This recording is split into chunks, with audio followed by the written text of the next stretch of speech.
로마서 8장 31절부터 39절까지를 제가 대신 봉독해 드리겠습니다. 하나님 말씀을 들으십시오. 그런즉 이 일에 대하여 우리가 무슨 말하리요? 만일 하나님이 우리를 위하시면 누가 우리를 대적하리요? 자기 아들을 아끼지 아니하시고 모든 사람을 위하여 내주시니가 어찌 그 아들과 함께 모든 것을 우리에게 주시지 아니하겠느냐? 누가 능히 하나님께서 택하신 자들을 고발하리요?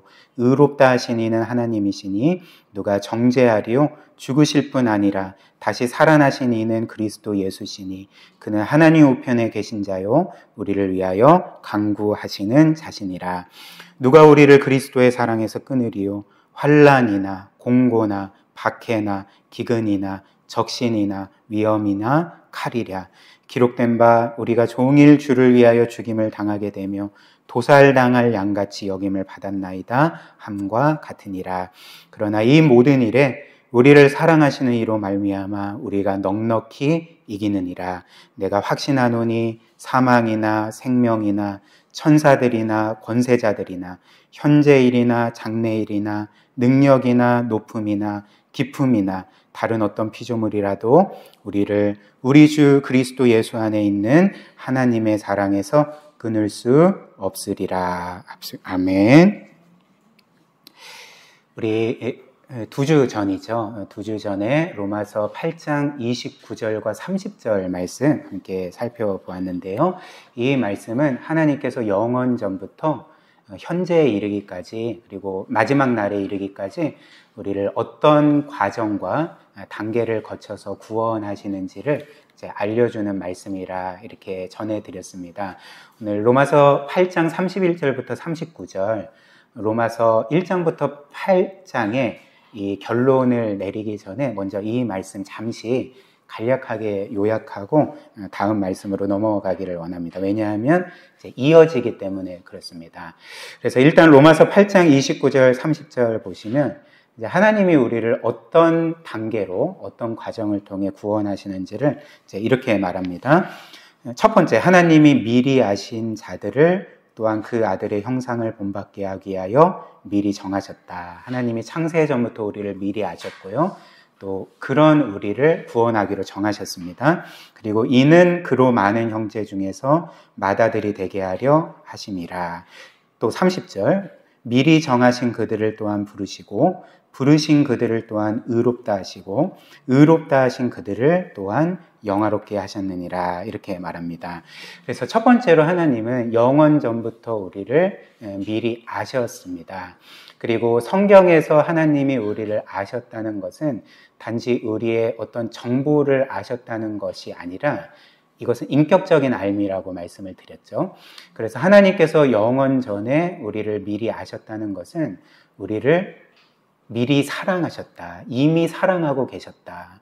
우리와의 인격적인 교제를 원하셨고 우리와의 그 기쁜 교제를 꿈꾸셨다는 것을 알려주는 말씀인 것입니다. 마치 여러분들이 그 과거에 아기를 배웠을 때, 임신했을 때 아기가 태어나기도 전이지만 그 아기를 기뻐하잖아요. 그리고 그 아기와의 관계를 꿈꾸지 않습니까? 그 아기를 사랑하고 기뻐하고 그 아기와의 관계를 꿈꾸듯이 하나님도 우리가 창조되기 전인데도 불구하고 이미 우리를 창조할 것을 보시고 우리의 삶을 보시고 우리를 사랑하시고 기뻐하시고 우리와의 그 영원한 관계를 꿈꾸셨다는 것이 바로 하나님이 창세전에 우리를 이미 아셨다는 말씀의 의미인 거죠. 그 다음 두 번째로 하나님은 그렇게 사랑하신 우리를 정하셨습니다. 구원하기로 정하셨죠. 그리고 하나님께서 우리를 그렇게 구원하기로 정하신 이유는 우리를 뭔가 지옥 형벌 면하게 하시기 위함이 아니라 그런 어떤 소극적인 차원에서가 아니라 적극적으로는 29절처럼 우리로 하여금 그 아들의 형상을 본받게 하기 위해서, 즉 예수 그리스도의 형상으로 우리를 빚어가시기 위해서 우리를 구원하셨다 이렇게 말씀을 합니다. 이는 우리에게 최고의 영광이죠. 왜냐하면 예수께서 최고로 영광스러운 분이시기 때문에 그분의 모습으로 변화되는 것은 우리에게 최고의 영광입니다. 또한 하나님께서 우리를 구원하신 또 다른 이유는 29절 하반절처럼 이는 그로 많은 형제, 즉 예수 그리스도로 많은 형제 중에 맏아들이 되게 하려 하심이니라. 이 말씀처럼 하나님의 외아들께서 우리의 맏형이 되시고 우리는 그분의 형제가 되는 것이라고 말합니다. 이는 바꿔 말하면 뭘 의미합니까? 우리가 하나님의 가족이 되는 거죠. 하나님이 우리를 구원하신 이유는 단지 천국에 들이시는 것이 아니라 그분의 가족으로 삼기 위함입니다. 하나님의 패밀리가 되는 거죠. 얼마나 놀랍습니까? 이것이 바로 하나님이 우리를 사랑하사 구원하신 이유가 되는 거죠. 그 다음 세 번째로 하나님은 이렇게 영원전부터 구원하기로 정하신 우리를 이제 그분이 정하신 때에 부르시는 거죠. 그분께로 부르십니다. 어떻게 부르실까요? 첫 번째로 우리로 하여금 누군가에게 복음을 듣게 하심으로써 그 복음 메시지로 우리를 그분께로 부르시는 거죠. 그리고 또 한 가지 하나님이 우리를 부르시는 방법은 우리가 인생 가운데 끊임없이 겪는 고난을 사용하셔서 우리를 부르시는 것입니다. 그래서 우리가 고난을 겪을 때 우리는 어떤 것을 경험합니까? 내 인생이 내 뜻대로 되는 게 아니구나. 내 인생이 내 손아귀에 있는 것이 아니구나.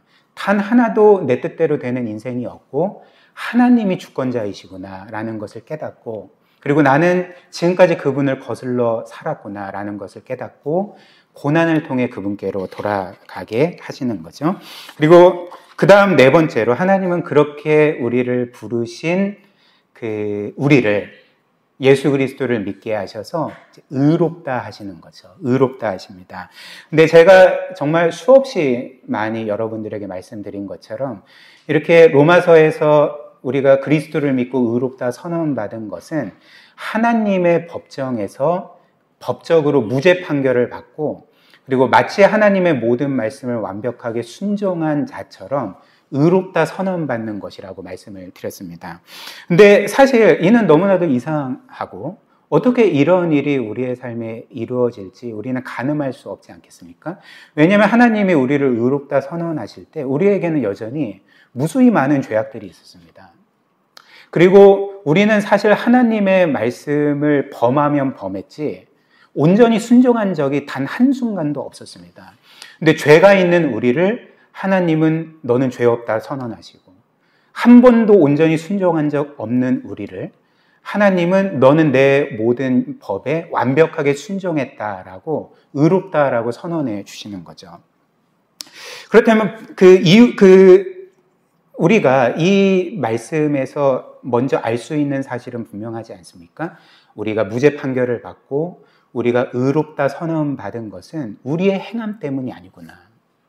우리는 우리의 죄값을 치른 적도 없고 우리는 하나님의 모든 말씀에 온전히 순종한 적도 없고 다 범했는데 내가 이렇게 무죄 판결을 받고 의롭다 선언받은 것은 내가 뭔가를 행했기 때문에, 내가 뭔가 죄값을 치렀기 때문이 아니구나 라는 것을 깨닫게 되는 거죠.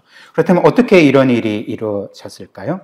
그리스도께서 우리의 죄값을 치르셨기 때문에, 그리스도께서 우리의 정말 수없이 많은 죄악들을 짊어지시고 십자가에 못 박히시고, 우리가 찢겨져야 되는데 그분이 찢겨지셨고, 우리가 피 흘려야 되는데 그분이 피 흘리심으로써 우리의 모든 죄값을 치르셨기 때문에 하나님은 그리스도를 보시고 그분을 믿는 우리에게 너희는 죄 없다 판결을 내리시는 거죠.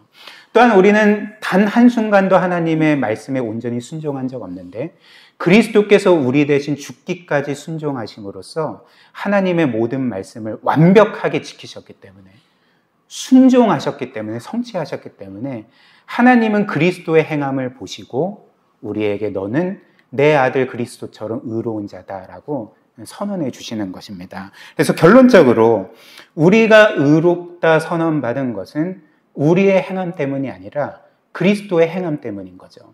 또한 우리가 의롭다 선언받은 것은 단지 우리의 행함 때문이 아니라 그리스도의 행함을 우리가 믿고 받아들임으로써 우리가 의롭다, 영원토록 의롭다 선언받은 것임을 그 성경이 우리에게 알려주는 거죠.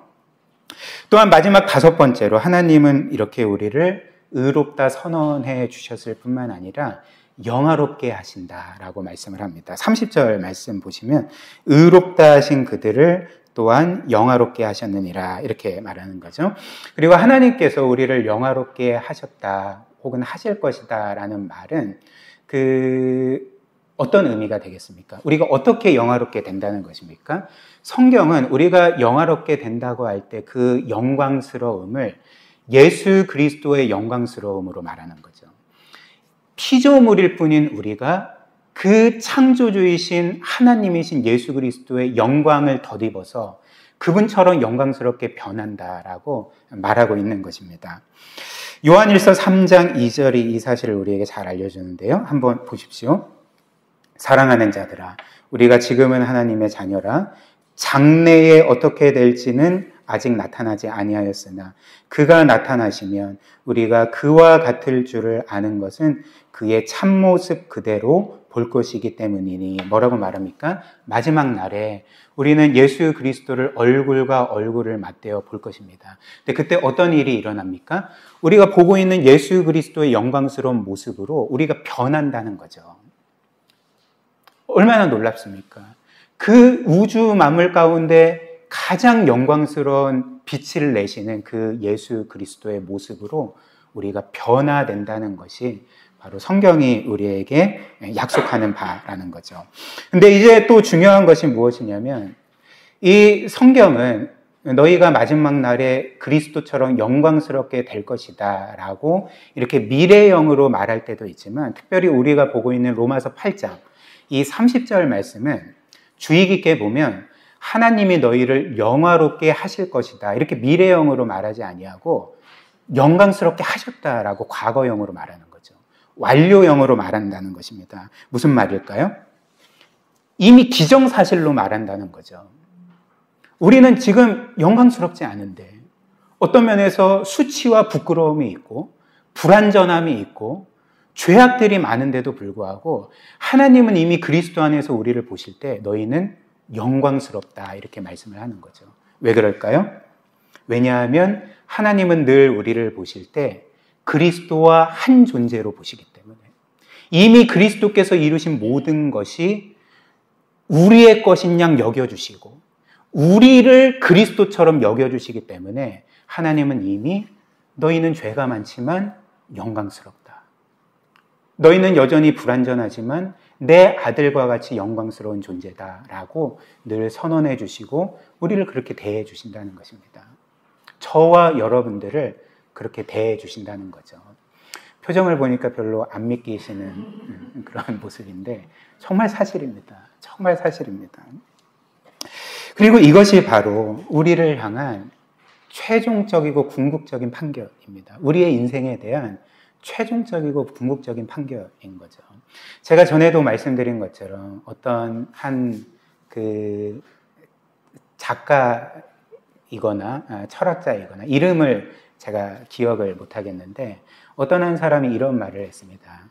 사람은 태어나서부터 죽을 때까지 이 세상에서 끊임없이 재판을 받는다고. 판결을 받는다고. 무슨 말인지 이해되십니까?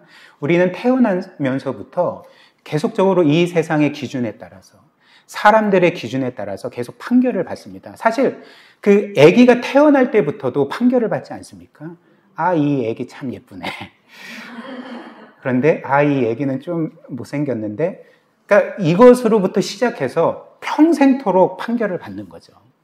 이 세상의 기준에 따라서 우리가 얼마나 많이 소유했는지, 얼마나 많이 이루었는지, 얼마나 높이 올라갔는지에 따라서 우리는 계속적으로 세상에 대해서 사람들에게 판결을 받고 심지어 우리도 우리 자신에 대해서 계속 판결을 내리는 거죠. 그래서 우리는 그 판결에 따라서 성공자가 되기도 하고 실패자가 되기도 하고 그렇기 때문에 우리는 인생 내내 그 감정의 롤러코스터를 타게 됩니다. 그래서 성공하면 우쭐해지지만 실패하면 우리는 죽음과 같은 절망을 경험하게 되는 거죠. 그래서 세상과 그리고 나 자신에 대해서 절망하고 분노하는 그런 삶을 살아가게 되지 않습니까? 근데 바로 오늘 이 말씀에 우리의 인생에 궁극적이고 최종적인 판결이 있다는 거죠. 그 판결이 무엇입니까? 너는 영광스러운 자다. 너는 의로운 자다. 너는 내 아들 예수 그리스도와 같이 영광스러운 나의 자녀다. 나의 영원한 사랑을 받는 자녀다. 라는 판결이 이미 우리에게 내려졌습니다. 이것을 굳게 믿을 때 우리는 이 세상이 나에게 끊임없이 판결을 내리고 심지어 나도 내 자신에 대해서 판결을 내리는 것에 대해서 우리는 이제 그것들을 가벼이 여길 수가 있는 거죠. 물론 귀를 닫으라는 말은 아닙니다. 그 모든 것들을 들음에도 불구하고 우리는 거기에서 우리의 삶의 의미와 가치를 찾지 아니하고 우리의 궁극적인 정체성을 찾지 아니하고 도리어 우리의 삶의 의미와 목적과 가치와 궁극적인 정체성을 이 그리스도 안에 찾으면서 우리는 늘 기뻐할 수 있고 감사할 수 있고 평안할 수 있고 안식을 누릴 수 있고 우리는 진정한 자존감 가운데 하나님을 기뻐하고 감사하며 그분께 순종하며 살아갈 수가 있는 것입니다. 이것이 저와 여러분들에게 복음이 주는 이 땅에서 누릴 수 있는 최고의 복 중에 하나라는 거죠. 그리고 오늘 우리가 보게 될 이 로마서 8장 31절부터 39절 말씀은 우리가 방금 요약해서 본 말씀의 이제 결론이 되는 거죠. 이제 어떤 결론입니까? 하나님이 우리를 이처럼 사랑하신다면, 하나님이 우리를 이처럼 귀하게 여기시고 영광스럽게 여기신다면 그 어떤 것도 그리스도 안에 있는 하나님의 사랑에서 우리를 끊을 수가 없다. 이게 이제 결론인 것입니다. 그래서 사도 바울은 이 주제와 관련해서 이제 세 가지 질문을 상정하고 그 답에 차례대로 답을 주면서 이 질문을 설명을 합니다. 그 답을 주는 거죠. 그래서 오늘 저는 이 바울의 세 가지 질문, 첫째로 누가 우리를 대적하리요? 그리고 두 번째로 누가 우리를 고발하리요? 그리고 세 번째로 누가 우리를 그리스도의 사랑에서 끊으리요? 이 세 가지 질문을 가지고 오늘 이 하나님의 사랑, 이 사랑에 대한 세 가지 증거를 함께 살펴보도록 하겠습니다. 첫 번째로 사도 바울은 누가 우리를 대적하리요? 라고 질문을 하죠. 31절 한번 보십시오. 우리 같이 읽어보겠습니다. 시작. 그런즉 이 일에 대하여 우리가 무슨 말 하리요? 만일 하나님이 우리를 위하시면 누가 우리를 대적하리요? 누가 우리를 대적하리요? 이렇게 말합니다. 이는 당시 초대교회 성도들에게는 굉장히 실제적인 질문이었습니다. 누가 우리를 대적하리요? 라는 질문이 굉장히 실제적인 질문이었다는 거죠. 왜 그럴까요? 왜냐하면 여러분들이 아시다시피 초대교회 당시에 거의 대부분의 로마인들과 유대인들은 그리스도인들을 대적했기 때문에 그렇습니다. 그들을 핍박했기 때문에 그랬던 거죠.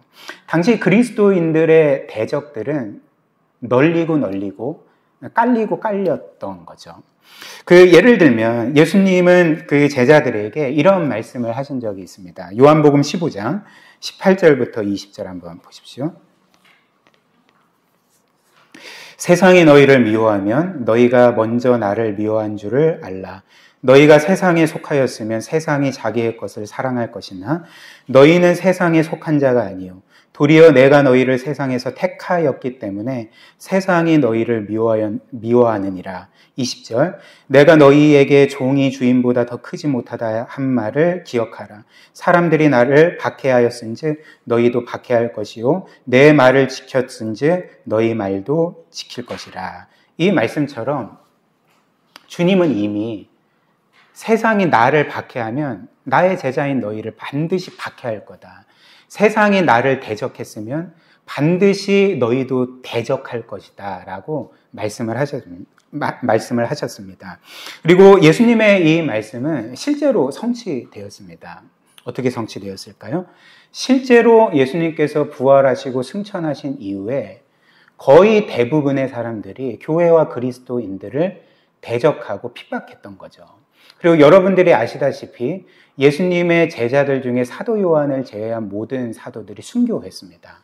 그리고 사도 요한도 반모섬에 유배되었고 이후에 극심한 핍박과 고통을 겪었던 거죠. 그리고 많은 그리스도인들이 그리스도를 믿는다는 이유로 옥에 갇히고 매를 맞고 또 원형 경기장에서 그 참 사나운 짐승의 밥으로 던져지며 그렇게 순교를 당했던 것입니다. 그런데 이제 흥미로운 것은 그 당시 사람들이 이 그리스도인들을 핍박하고 대적할 때 유대인들도 그리스도인들을 대적하고 로마인들도 그리스도인들을 대적하지 않았습니까? 근데 유대인들이 그리스도인들을 대적하고 핍박했던 이유는 그 신성모독죄로 핍박했던 것입니다. 어떻게 인간 예수를 창조주 하나님으로 주장할 수가 있느냐? 신성모독죄로 그들을 픽박했던 거죠. 근데 그 흥미로운 사실은 로마인들은 다른 이유로 그리스도인들을 핍박했습니다. 놀랍게도 그 로마인들은 그리스도인들을 무신론자라는 죄목을 더 씌워서 핍박을 했던 거죠. 그들은 분명히 하나님을 믿고 그리스도를 믿었는데도 불구하고 로마인들에게 이 그리스도인들은 무신론자로 비춰졌다는 것입니다. 왜 그럴까요? 왜냐하면 로마인들이 보기에 그리스도인들은 일단 그들이 믿고 있던 신들을 예배하지 않았고 또 당시 신적인 존재로 여겼던 로마 황제를 숭배하지 않았을 뿐만 아니라 로마인들이 보기에 굉장히 이상한 신을 믿고 있었기 때문에 그렇습니다. 그 회개망측한 신을 믿고 있었던 거죠. 일단 로마인들이 믿던 신들은 어떤 신들이었을까요? 로마인들이 믿고 있던 신들은 사실 그들과 어떤 면에서 거래를 하던 신들이었습니다. 여러분들 그리스 신화를 보면 아시겠지만 그 그리스 신화에 등장하는 신들은 사실 그 인간의 내면의 그 욕구의 반영입니다. 그래서 그 신들은 어떤 신들입니까? 뭔가 숭배할 만한 신들이 아니라 욕심이 가득해서 사람들과 거래하고 그리고 때로는 사람들을 목살게 굴어서 사람들로 하여금 그들이 원하는 것을 얻어내면 사람들이 원하는 것을 주는 그런 거래 관계에 있는 신들이 그리스 로마의 신들이었던 거죠. 그러나 기독교의 신은 어떤 신입니까? 기독교의 신은 성경이 말하는 것처럼 창조주이십니다. 우주 만물을 말씀으로 창조하시고 지금도 다스리시는 신일 뿐만 아니라 놀랍게도 어떤 신입니까? 그분께 죄를 짓고 반역한 사람들을 구원하시기 위해서 그 무한하신 하나님이 유한한 사람이 되어 이 세상에 오시고 그리고 그분을 전혀 반기지 않았던 그들을 위해서 그들의 모든 죄를 껴안고 십자가에 못 박혀 죽임 당하심으로써 자신의 모든 것을 사람들에게 쏟아부어 주신 자신의 생명을 주시고 자신의 피를 흘려주시고 자신이 가진 모든 것들을 사람들에게 아낌없이 베풀어 주신 신이 바로 기독교의 신이었다는 거죠. 따라서 기독교의 신은 사람들을 착시하는 신이 아니라 사람들에게 원하는 것을 얻어내기 위해서 사람들을 괴롭히는 신이 아니라 도리어 사람들에게 자신의 모든 것을 내어주는 신. 심지어 그들을 위해 생명까지도 아낌없이 내어준 신이었다는 거죠. 따라서 로마인들에게 이런 신은 신이었을까요? 신이 아니었을까요? 그러니까 신처럼 여겨지지 않는 것입니다. 굉장히 이상한 신을 믿고 있는 것이고 들어보지도 못한 뭐라고 합니까? 듣보잡이라고 하죠. 이런 신이었다는 거죠. 그렇기 때문에 로마인들은 이 그리스도인들을 너희는 무신론자다라고 핍박을 했던 것입니다. 그러나 어떻게 되었을까요? 그들이 이런 죄목으로 유대인들은 신성모독죄로 그리스도인들을 핍박하고 로마인들은 무신론자로서 그리스도인들을 핍박했지만 이 모든 핍박이 효과적이지 않았던 거죠. 그 누구도 그리스도인들을 효과적으로 대적할 수가 없었던 것입니다. 31절, 32절 한번 다시 보십시오. 그런즉 이 일에 대하여 우리가 무슨 말하리요? 만일 하나님이 우리를 위하시면 누가 우리를 대적하리요? 이런 하나님께서 우리를 위하시는데 우리를 지켜 보호하여 주시고 우리를 영원토록 그분의 자녀로 삼아 주셨는데 누가 우리를 대적하겠느냐라고 선포하고 있습니다. 32절. 자기 아들을 아끼지 아니하시고 우리 모든 사람을 위하여 내주시니까 어찌 그 아들과 함께 모든 것을 우리에게 주시지 아니하겠느냐 이렇게 말하는 거죠. 이 창조주께서 그분의 아들을 주실 정도로 우리를 위하시는데 누가 우리를 대적하겠느냐라는 그 믿음이 초대교회 성도들의 믿음이었던 것입니다. 물론 제가 앞서 말씀드린 것처럼 초대교회 성도들이 그렇다고 해서 핍박을 당하지 않은 것은 아니었습니다. 정말 극심한 핍박을 당했고 수많은 성도들이 그리스도에 대한 믿음을 지키며 순교했습니다. 그렇다면 그리스도인들은 오늘 이 로마서 8장 31절 말씀처럼 누가 우리를 대적하리요라는 말을 할 수 없는 것 아닙니까? 나는 지금 대적을 당하고 있는데, 핍박 당하고 있는데 누가 우리를 대적하리요라는 말을 할 수 없는 것 아닙니까? 오히려 누구도 우리를 대적할 수 있다라고 말하는 것이 맞는 말 아니겠습니까? 근데 한번 생각을 해보십시오. 당시의 사람들이 그리스도인들을 대적하면서 기대했던 것이 무엇이었겠습니까? 당시 여러분들이 유대인이나 로마인들이었다면, 그래서 그리스도인들을 핍박하는 사람들이었다면 여러분들이 기대하고 목표한 바가 무엇이겠습니까? 그리스도인들의 파멸 아니겠습니까? 그러나 어떻게 되었을까요? 이들은 정말 최선을 다해 예수 그리스도를 믿는 성도들을 대적하고 핍박했지만 결국 그리스도인들은 사라지지 않았습니다. 교회는 무너지지 않았습니다. 그 어떤 대적도 효과적일 수가 없었던 거죠. 오히려 사람들이 그리스도인들을 핍박하면 핍박할수록 그들은 더욱더 그리스도를 닮아가게 되고, 사람들이 그리스도인들을 죽이면 죽일수록 더욱더 그 죽음은 그들에게 영광이 되었습니다. 왜냐하면 그 모든 죽음이 그들로 하여금 천국에 들어가서 그들이 꿈꾸고 바라던 영광을 얻게 하는 것이었기 때문에 그랬던 거죠. 그리고 그 누구도 그리스도인들을 죽일 수 있었지만 그들이 그리스도 안에서 소유한 영원한 나라, 그 영광, 하나님의 영원한 사랑을 결코 빼앗을 수가 없었습니다. 그 어떤 대적도, 그 어떤 그 핍박도 효과적일 수가 없었던 거죠. 다 실패했다는 거죠. 또한 교회의 대적들이 이렇게 교회와 그리스도인들을 대적하고 핍박하면 핍박할수록, 그들을 죽이면 죽일수록 어떤 일이 일어났는지 아십니까? 그 순교의 피가 더 많은 그리스도인들을 만들어냈던 거죠. 더 많은 사람들에게 그리스도에 대한 증거가 되어서 수많은 사람들이 예수 그리스도를 믿고 구원받고 교회로 들어오게 되었던 것입니다.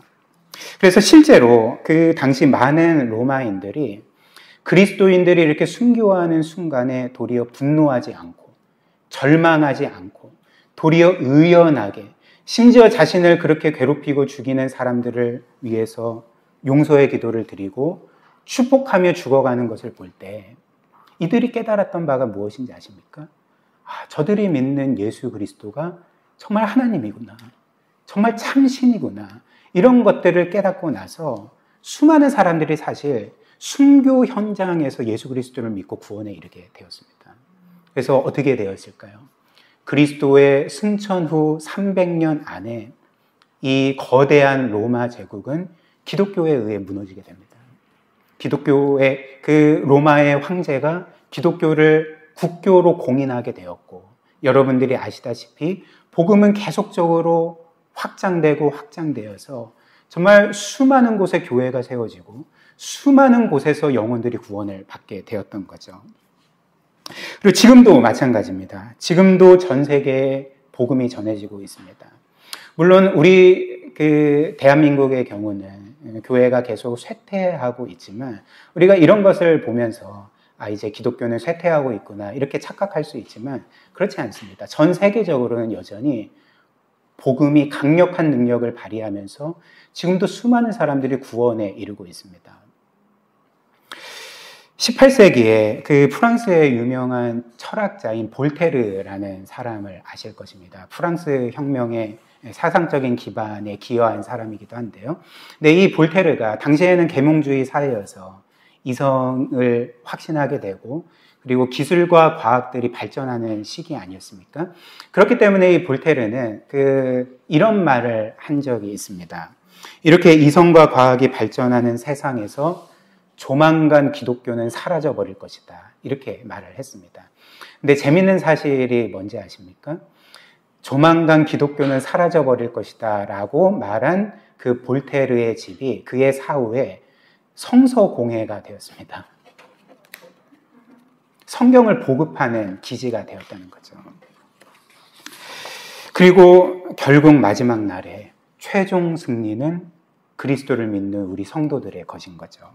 요한계시록에 보면 궁극적인 승리는 그 어린 양 예수와 그리고 그분으로 인해 구원받은 우리에게 있습니다. 요한계시록 17장 14절 한번 보십시오. 그들이 어린 양과 더불어 싸우려니와 어린 양은 만주의 주시오 만왕의 왕이심으로 그들을 이기실 터이요 또 그와 함께 있는 자들 곧 부르심을 받고 택하심을 받은 진실한 자들도 이기리로다. 마지막에 승리는 우리 그리스도에 있고 그리스도와 함께한 우리에게 있다는 거죠. 그러므로 우리 또한 이렇게 말할 수 있는 거죠. 하나님이 우리를 위하시면 누가 우리를 대적하리요. 이것이 바로 우리의 신앙의 고백이 되어야 한다는 것입니다. 그 다음 두 번째 질문은 누가 우리를 고발할 수 있느냐, 누가 우리를 정죄할 수 있겠느냐입니다. 그 답이 무엇일까요? 누구도 우리를 고발할 수 없고 정죄할 수 없다는 거죠. 33절, 34절 한번 보십시오. 우리 이것도 같이 한번 읽어봅시다. 시작. 누가 능히 하나님께서 택하신 자들을 고발하리요. 의롭다 하신 이는 하나님이시니 누가 정죄하리요. 죽으실 뿐 아니라 다시 살아나신 이는 그리스도 예수시니 그는 하나님 우편에 계신 자요 우리를 위하여 간구하시는 자신이라. 그래서 사도 바울은 누가 우리를 고발하고 누가 우리를 정죄하겠느냐, 그럴 수 없다. 그 근거에 대해서 뭐라고 말하냐면 죽으실 뿐 아니라 다시 살아나신 이는 예수시다. 무슨 말입니까? 누구도 우리를 고발하고 정죄할 수 없는 것은 그리스도께서 우리를 위해 죽으시고 다시 사셨기 때문이다. 이렇게 말하는 거고요. 그리고 이어서 그는 하나님 우편에 계신 자요 우리를 위하여 간구하시는 자신이라. 그리스도께서 우리를 위해 죽으시고 부활하셨을 뿐만 아니라 지금도 하나님 우편에서 우리를 변호하시기 때문이다. 이렇게 밝히고 있는 거죠. 여기에서 간구하고 계시다. 예수께서 우리를 위해 간구하고 계시다라는 이 헬라어는 엔팅카노라는 단어인데요. 이 단어는 간청하다라는 의미도 있지만 그 법정에서 변호하다는 의미도 있습니다. 그러니까 지금 예수께서 하나님 우편에서, 하나님 우편은, 왕의 우편은 사실 고대에는 법정도 됩니다. 그 하나님의 신적인 법정에서 우리를 위해 변호하고 계시다는 거죠. 그래서 누구도 우리를 고발할 수 없고 우리를 정죄할 수 없다. 이렇게 말하고 있는 것입니다. 그렇다면 누가 우리를 고발하길래 사도 바울은 누구도 우리를 고발할 수 없고 정죄할 수 없다. 이제 이렇게 말을 하는가? 여러분들은 누가 여러분들을 고발하는 것 같습니까? 누가 여러분들을 정죄하는 것 같습니까?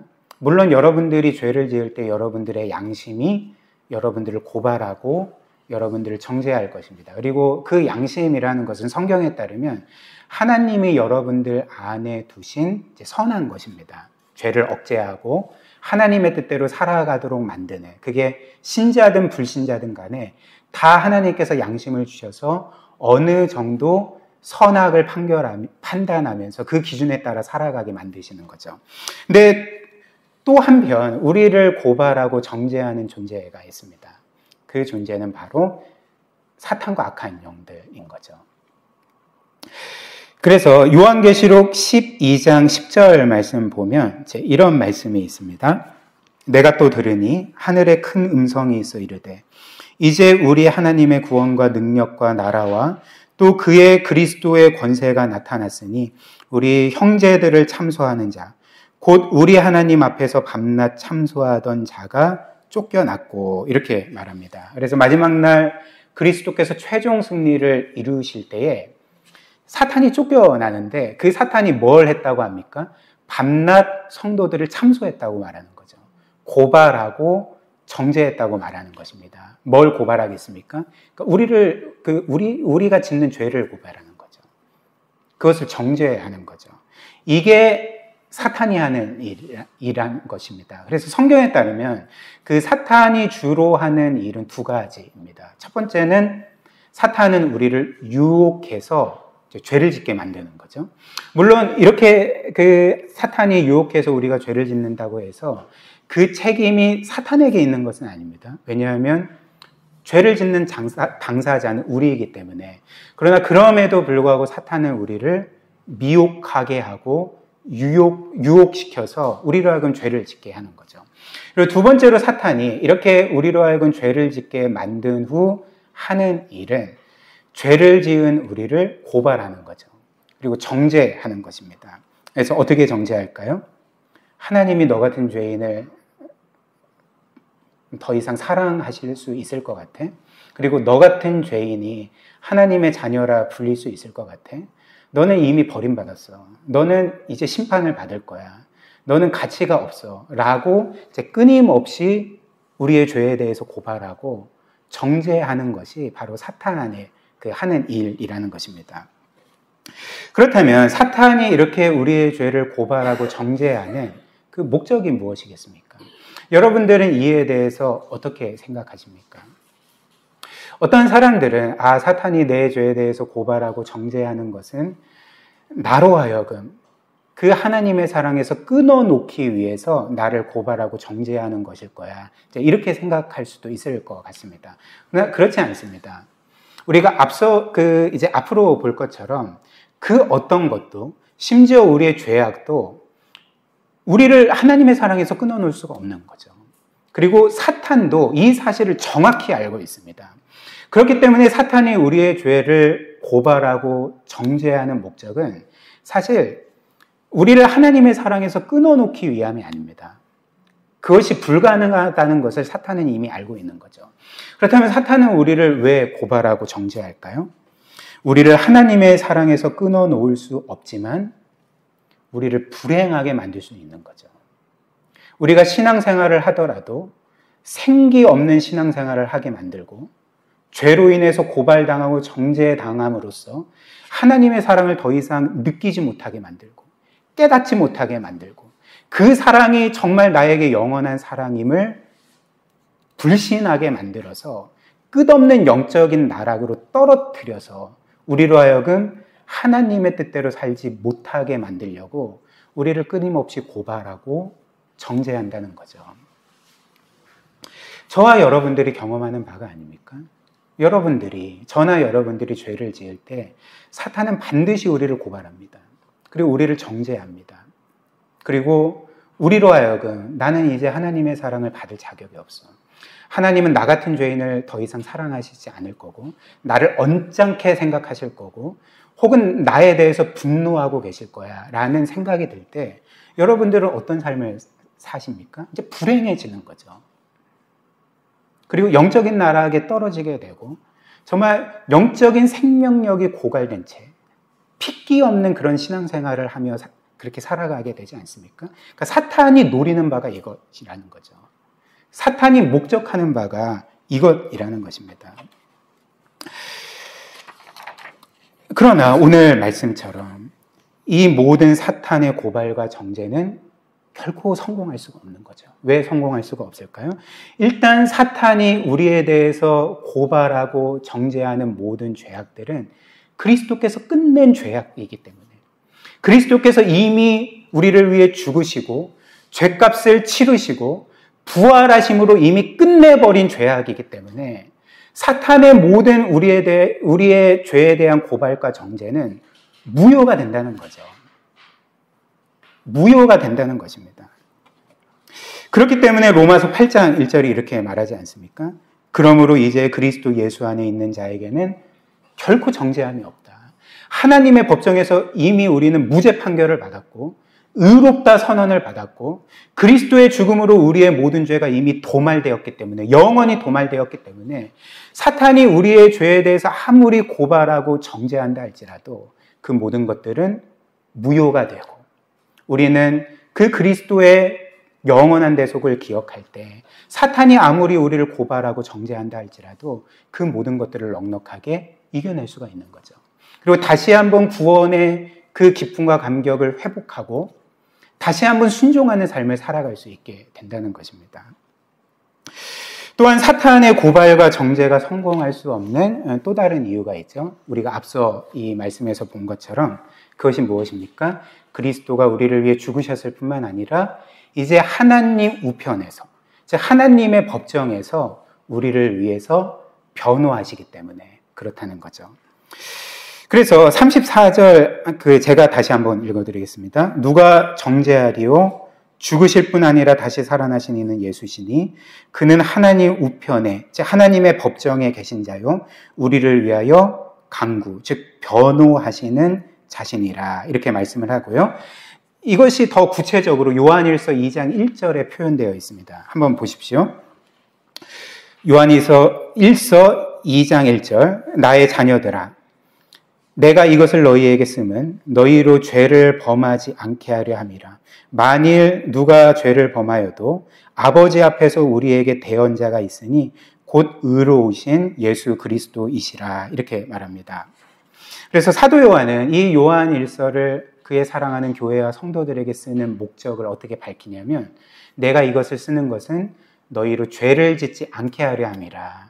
하나님의 말씀을 듣고 깨닫고 영적으로 성장함으로써 죄를 짓지 않게 하기 위해서, 거룩한 삶을 살도록 하기 위해서 내가 이 서신을 너희에게 보낸다, 이렇게 밝히는 거죠. 근데 이후에 이제 이어서 어떻게 말합니까? 그럼에도 불구하고 너희는 죄를 지을 거다. 나에게 죄가 없다 하면 거짓말하는 자다. 너희는 반드시 죄를 지을 거다. 그러나 그럼에도 너희는 낙심하지 마라. 왜 낙심하지 말까요? 죄를 지어도 하나님 우편에서 너희를 위해 강구하시는 분이 계시기 때문에, 너희를 위해서 지금도 변호하시는 분이기 때문에 죄를 지어도 낙심하지 마라, 이렇게 말하는 것입니다. 그래서 여기에서 우리가 죄를 범하여도 아버지 앞에서 우리에게 대언자가 있으니, 이렇게 말하지 않습니까? 그리고 그 대언자는 예수 그리스도라고 하는데, 이 대언자라는 헬라어는 여러분들이 아시는 파라클레토스라는 단어입니다. 파라클레토스라는 말은, 파라라는 것은 무엇 옆에라는 말이고요. 클레토스라는 것은 부름받은이라는 의미거든요. 그러니까 문자적으로 하면 파라클레토스는 부름받아서 내 옆에 있는 사람입니다. 그래서 나를 대신해서 내 옆에서 말하는 사람, 변호하는 사람을 가리키거든요. 그래서 요한복음에서 이 파라클레토스는 사실 보혜사를 의미합니다. 그리고 이 보혜사라는 것은 그 또 다른 의미는 변호사를 의미하는 거죠. 뭘 의미합니까? 그리스도께서 하나님의 법정에서 우리의 변호사가 되어주시고 지금도 우리를 변호하고 계시다는 거죠. 그렇다면 예수님께서 지금도 하늘에서 그 법정에서 우리가 죄를 지을 때마다 우리를 위해 변호하고 계시지 않겠습니까? 그렇다면 여러분들이 생각하기에 예수님이 여러분들의 죄에 대해서 어떻게 변호하시겠습니까? 지금 이번에도 죄송합니다. 좀 실명을 거론하겠습니다. 하나님, 아버지, 이번에도 미선이가 혹은 예은이가 죄를 지었습니다. 전에도 또 죄를 지었는데 지금도 또 죄를 짓고 계속 죄를 짓고 있습니다. 그러나 아버지, 저를 딱 한 번만 봐서 얘들을 좀 용서해 주시면 안 될까요? 자비를 한 번만 베풀어 주시면 안 될까요? 이렇게 애걸복걸하면서 변호하실까요? 그러니까 예수님은 변호하실 때 이렇게 변호하시는 것이 아닙니다. 한번 생각을 해보십시오. 이 땅의 법정에서 자신의 의뢰인을 변호하는 변호인들이 있지 않습니까? 근데 어느 세상의 변호인들이 이렇게 변호를 하겠습니까? 재판장님, 좀 봐주시면 안 될까요? 좀 불쌍히 여겨주시면 안 될까요? 저의 의뢰인이 딱 봐도 좀 불쌍해 보이잖아요. 좀 불쌍히 여겨주셔서 한 번만 용서해 주세요. 이렇게 변호하는 변호인이 어디 있겠습니까? 없는 거죠. 변호사라는 사람들은 변호를 할 때 법과 팩트에 의거해서 법리에 따라서 변호하는 거죠. 자신의 의뢰인의 무죄를 그 법과 사실과 법리에 의거해서 변호하는 것이 이 변호인들이 하는 일 아니겠습니까? 그렇다면 우리의 대언자이신 예수 그리스도는 우리를 어떻게 변호하시겠습니까? 똑같이 하나님의 법에 의거해서, 사실에 입각해서 하나님의 법리에 따라서 우리를 변호하시는 것입니다. 그 법과 사실, 그 법리가 무엇일까요? 내가 이들의 죄값을 치렀습니다. 하나님의 공의의 법은 죄인이 반드시 심판받는 것인데 내가 이들을 대신하여 이미 심판받았습니다. 그렇기 때문에 이들은 무죄입니다. 이들은 결코 심판을 받을 수가 없습니다. 이렇게 변호하신다는 것입니다. 요한일서 2장 2절. 그래서 이어서 이렇게 말하는 거죠. 그는 즉 우리의 변호사이신 예수 그리스도는 우리의 죄를 위한 화목제물이니 우리만 위할 뿐 아니요 온 세상의 죄를 위하심이라. 그분이 우리의 화목제물이 되셨기 때문에, 우리뿐만 아니라 온 세상의 죄를 위해서 죽으셨기 때문에 그 죽음을 근거로 해서 지금도 하나님 아버지께 우리를 변호하신다는 것, 우리를 위해 간구하신다는 것이 성경의 분명한 증언인 거죠. 이와 관련해서 팀 켈러 목사님이 이런 간증을 하신 적이 있습니다. 팀 켈러 목사님은 20대 때 대학을 다닐 때 선교 단체를 통해 복음을 듣고 이제 회심을 하셨습니다. 그런데 그분이 회심하신 이후에 여러분들도 경험하신 바이지만 예수 그리스도를 믿고 구원을 받고 그분의 사랑을 깨달았을 때 그 기쁨과 감격이 얼마나 놀랍습니까? 근데 이후에 이제 어떤 삶이 펼쳐집니까? 내가 이제는 그리스도를 위해 살 거야. 이제는 하나님의 영광을 위해 살 거야 라고 다짐하고 결단하지만 그 즉시 실패를 경험하지 않습니까? 그래서 팀 켈러 목사님도 내가 분명히 그리스도를 믿고 구원받고 하나님의 사랑도 아는 사람인데 나는 왜 계속 죄를 지을까? 나는 왜 계속적으로 영적으로 실패할까? 왜 나는 주의 뜻대로 온전히 살아가지 못할까라는 그 생각에 이제 영적인 침체에 빠졌다고 합니다. 그리고 오늘 이 말씀, 그리스도께서 자신을 위해 간구하신다는, 내가 죄를 지을 때 그리스도께서 하나님의 법정에서 나를 위해 간구하시는 사실이 이제 큰 위로가 되지 않았다고 합니다. 왜냐하면 팀 켈러 목사님이 이 말씀을 우리가 방금 나눈 것처럼 이렇게 의미했기 때문에 그런 거죠. 예수님이 이렇게 말씀하시는 거죠. 아버지, 이 팀 켈러가 또 죄를 지었네요. 지난주에도 죄를 지었는데 이번 주에도 또 죄를 지었습니다. 그러나 이 저를 봐서라도 팀 켈러에게 한 번만 긍휼과 자비를 베풀어 주시면 안 될까요? 좀 용서해 주시면 안 될까요? 그러니까 이런 식으로 한 번만 더 기회를 달라는 식으로 간구하는 것이 예수님의 간구인 것으로 이제 생각했다는 거죠. 근데 이게 왜 위로가 안 됐냐면 언젠가는 예수님의 인내심이 끝날 것 같은데, 하나님의 인내심도 언젠가는 끝날 것 같은데 어느 순간에는 나를 버리시지 않을까? 어느 순간에는 나를 내치시지 않을까? 그러니까 이런 두려움 가운데 빠졌다고 합니다. 근데 이 팀 켈러 목사님이 어느 날 우리가 방금 본 이 요한일서 2장 1절과 2절 말씀을 묵상하면서, 특별히 한 200년 전에 이제 찰스 하치라는 아주 훌륭한 신학자이자 설교자가 했던 설교문을 읽으면서 이 말씀의 의미를 깨달은 거죠. 그래서 그리스도께서 나를 위해서 간구하시고 변호하시는 것이 단지 감정에 호소하는 변호가 아니라 그리스도께서 나를 위해 죽으시고 부활하시고 나를 위해 완벽하게 순종하신 것을 가지고 그 팩트를 가지고 아버지께 호소하여서, 그래서 나는 그리스도께서 이루신 그 영원한 구원으로 인해서 언제든지 하나님께 용서받을 수 있고 언제든지 하나님의 품에 안길 수 있고 언제든지 하나님과 기쁨과 사랑의 관계를 누릴 수가 있구나 라는 것을 깨닫고 이제 영혼의 평안을 찾게 되었다. 이제 이렇게 간증을 하셨습니다. 우리도 마찬가지죠. 그렇다면 우리는 어떻게 되겠습니까? 더욱더 그리스도를 의지하게 되는 거죠. 죄를 짓더라도 더욱더 그리스도를 바라보고 그 십자가를 생각하고 더욱더 굳게 믿고 그 십자가 안에서 참된 평화를 누리게 되는 것입니다. 마지막 세 번째 질문, 그 질문은 35절입니다. 누가 우리를 그리스도의 사랑에서 끊으리요? 누가 우리를 그리스도의 사랑에서 끊으리요? 이에 대한 답이 무엇입니까?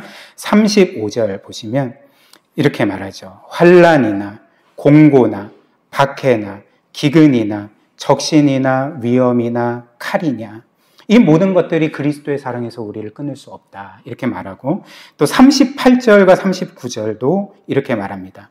내가 확신하노니 사망이나 생명이나 천사들이나 권세자들이나 현재일이나 장래일이나 능력이나 높음이나 깊음이나 다른 어떤 피조물이라도 우리를 우리 주 그리스도 예수 안에 있는 하나님의 사랑에서 끊을 수 없다. 이 세상 어떤 것도 우리를 하나님의 사랑에서 끊을 수 없다라고 마지막으로 선언하고 있습니다. 그렇다면 이 모든 것들이 왜 우리를 그리스도 안에 있는 하나님의 사랑에서 끊을 수 없겠습니까? 이유는 간단한 거죠. 답은 너무나도 간단합니다. 이 모든 것들이 우리를 사랑하시는 하나님보다 강하지 않기 때문에 그런 거죠. 한번 생각을 해보십시오. 사도 바울이 말한 환난, 공고, 박해, 기근, 적신, 가난, 위험, 칼이 하나님보다 강합니까? 그렇지 않습니다. 이 모든 것이 하나님의 주권 아래에 있고 하나님은 얼마든지 이 모든 것들을 사용하셔서 우리에게 선이 되게 만드실 수 있는 분입니다. 이 모든 것들이 우리를 그리스도의 사랑에서 끊을 수가 없는 거죠. 또한 사망, 생명, 천사들, 권세자들, 현재일과 미래일이 하나님보다 강합니까? 그렇지 않죠. 이 모든 것도 하나님의 주권 아래에 있는 것입니다. 하나님이 통치하고 계시고 통제하고 계시고 우리의 선을 위해서 사용하고 계시는 것입니다. 또한 마지막으로 능력, 높음, 깊음, 그리고 심지어 이 세상의 어떤 피조물도 이 세상의 가장 피조물이라 할지라도 하나님보다 강합니까? 그렇지 않습니다. 이 모든 것도 하나님의 주권 아래에 있고 하나님이 통제하고 있고 통치하고 계시며 우리가 이 모든 것들을 겪는다 할지라도 하나님은 능히 모든 것이 합력하여 선이 되게 만드실 수 있는 분이기 때문에 그 어떤 것도 우리를 하나님의 사랑에서 끊을 수가 없는 거죠.